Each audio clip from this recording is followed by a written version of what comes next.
ఇంతమంది విలేకరులు ఉన్నారు కదా, మీ అందరి సమక్షంలో ఒక ప్రశ్న అడుగుతున్నాను నేను. తెలుగుదేశం వాళ్ళు ఈ 15 నెలలు 16 నెలల్లో ఒక్క పని చేసినారా? ఒక్క పని, ఏదైనా ఒక్క పని చేసింటే మీరు చెప్పండి. నేను మిమ్మల్ని అడుగుతాను, ఒక పని అడుగుతాను, ఏమైనా చేసినారా అని. ఏంది ఏదన్నా ఎవనబ్బా సొమ్మిచ్చినారనా? ఎవనబ్బా సొమ్మిచ్చినాడు? ఎవరి జోబులో నుంచి తీసిచ్చినారు? I'm sorry to say this. నేను ఆ మాట మాట్లాడకూడదు, కానీ ఎందుకు మాట్లాడినా అంటే, మా జగన్ సార్ సంక్షేమ పథకాలు ఇచ్చినప్పుడు జోబులో నుంచి తీసిచ్చినాడా అని అడిగినారు. ఇప్పుడు వాళ్ళు పెన్షన్లు కానీ, తల్లికి వందనం కానీ, అదేదో 20,000 ఇస్తామని చెప్పి 5,000 ఇచ్చిన అన్నదాత సుఖీబావ కానీ ఎవడైనా సొంత జోబులో నుంచి ఇచ్చినాడా? పొరపాటున సొంత జోబులో నుంచి ఇచ్చింటే మేము రాజకీయం సాధించుకుంటాం. తల్లికి వందనం అనే పథకం మీరు ఇచ్చి రాష్ట్రం అంతా డబ్బాలు కొట్టుకుంటే హిట్, సక్సెస్, సూపర్ 6, సూపర్ 8 అని చెప్పుకుంటారే.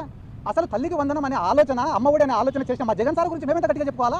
మేమెంత గొప్పగా? అయ్యా బైరెడ్డి సిద్ధార్థ రెడ్డి గారు, మీరు అడిగిన క్వశ్చన్ చాలా బాగుందండి. ఏ ముఖ్యమంత్రి అయినా, ఏ మంత్రి అయినా సరే, ఏ ప్రజానాయకుడు కూడా తన జోబులో డబ్బులు పంచడు. కానీ ప్రజల సొమ్ము కూడా వాళ్ళకి ఇవ్వకుండా తమ జోబులో కొంత పెట్టించుకొని ఐసు మొక్క పంచినట్టు కరిగిపోయి ఆఖరికి నీరు మిగిలినట్టు అలాగ చేయడం అన్నదే చాలా ఘోరాతి ఘోరం. అదే గత పాలకం దీనిలో జరిగింది. మీరు జగన్ గారిని వెనకేసుకు రావడంలో తప్పలేదు, కానీ జరుగుతున్న వాస్తవాలు గమనించకపోవడం మాత్రం నేరం, ఘోరం. పోలవరం మీరు ఏం చేశారు సార్? ఇప్పుడు ఏం జరుగుతుంది? రోడ్లు మీరు ఏం చేశారు సార్? ఇప్పుడు ఏం జరుగుతుంది? అన్న క్యాంటీన్లు మీరు ఏం చేశారు సార్? ఇప్పుడు ఏం జరుగుతుంది? అదే రకంగా భోగపురం ఎయిర్పోర్ట్ మీరు ఏం చేశారు సార్? ఇప్పుడు ఏం జరుగుతుంది? ఇంకా ఎన్నో పథకాలు, ఇంకా ఎన్నో డెవలప్మెంట్ యాక్టివిటీస్, అన్నిటికి మించి అమరావతి, అన్నిటికి మించి వైజాగ్ ఇండస్ట్రియల్ హబ్ గా మార్చడం, దీంతో పాటు టోటల్ ఏపీలోనే టూరిజం డెవలప్మెంట్ చేయడం, ఇవన్నీ మీకు కనిపించడం లేదు సార్? దయచేసి అబ్జర్వ్ చేయండి సార్. ఇవన్నీ కూడా చంద్రబాబు నాయుడు గారు, పవన్ కళ్యాణ్ గారు, లోకేష్ గారు వీళ్ళందరూ కలిపి, అంటే కూటమి ప్రభుత్వం బీజేపీతో కలుపుకొని చేస్తున్న అభివృద్ధి పనులు, వీటితో పాటు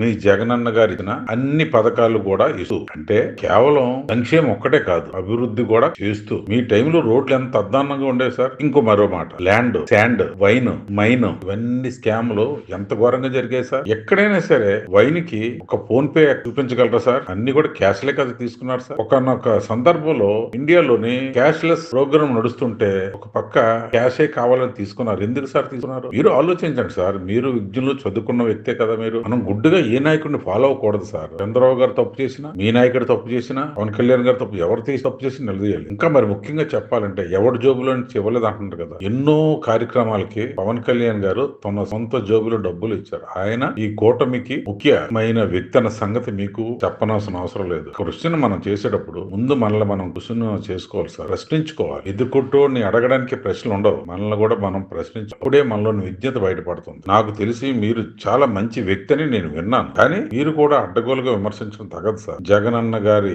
హయాంలో తప్పులు జరిగితే ఆ తప్పులన్నీ జగన్ గారి దృష్టి తీసుకెళ్ళి ఇలా జరగకుండా మనం చేసుకుంటే మనల్ని మన ప్రభుత్వం రావడానికి ఛాన్స్ ఉంటదని మీలాంటి వాళ్ళు ఎక్స్ప్లెయిన్ చేయాలి. మీరు చాలా పద్ధతిగానే మాట్లాడతారు, కానీ కొద్దిగా తెలుసుకొని మాట్లాడు. అందరిలాగా బూతులు, నీతి లేని మాటలు అయితే మీరు ఆడరు. నా అబ్జర్వేషన్ ప్రకారం మీలాంటి వాళ్ళు చెప్పాలి సార్. మీ దానిలో చాలా మంది నోటికి పని చెప్పడం తప్ప ప్రజలకి ఏం మేలు చేయలేని నాయకులు ఉన్నారు, కానీ మీలాంటి వాళ్ళు కొంతలో కొంత పర్వాలేదు. దయచేసి అర్థం చేసుకుని జగన్ గారిని పికప్ చేయండి సార్. ఆయన ఉత్తమమైన నాయకుడిగా తీర్చిదిద్దుకోండి. రాజశేఖర రెడ్డి గారి వారసుడు అంటే ఎలా ఉండాలి? ఆయన ఎప్పుడు బూతులు తిట్టలేదు, బూతులు తిట్టించలేదు. మనం చూస్తున్నటి అన్ని బూత్ పంచాంగాలే. రాజశేఖర్ గారి హయంలో మంత్రులుగా చేసిన వ్యక్తులు, ప్రముఖంగా వెలిగిన వ్యక్తులు కూడా ఈ రోజు బూతులు తడచడం నేర్చుకుంటున్నారండి. ఈ పార్టీ వాళ్ళే మిమ్మల్ని విమర్శించే రోజులు దగ్గరకు వచ్చాయి. క్రమక్రమంగా జగన్ గారిని తప్పుదారి పట్టిస్తున్నారేమో అని అనిపిస్తుంది. చూడండి సార్, ఆలోచించండి. ఇలాంటి వాళ్ళు అయినా సరే జగన్ గారిని ఒక సక్రమ మార్గంలో నడిపించేందుకు, లేదంటే మంచి సలహాలు ఇవ్వడానికి గతంలో కూడా చూసాం. రాజమండ్రి ఎక్స్ఎమ్మెల్యే రాజా గారు, జగన్ గారు మంచివాళ్లే, కానీ మిగతా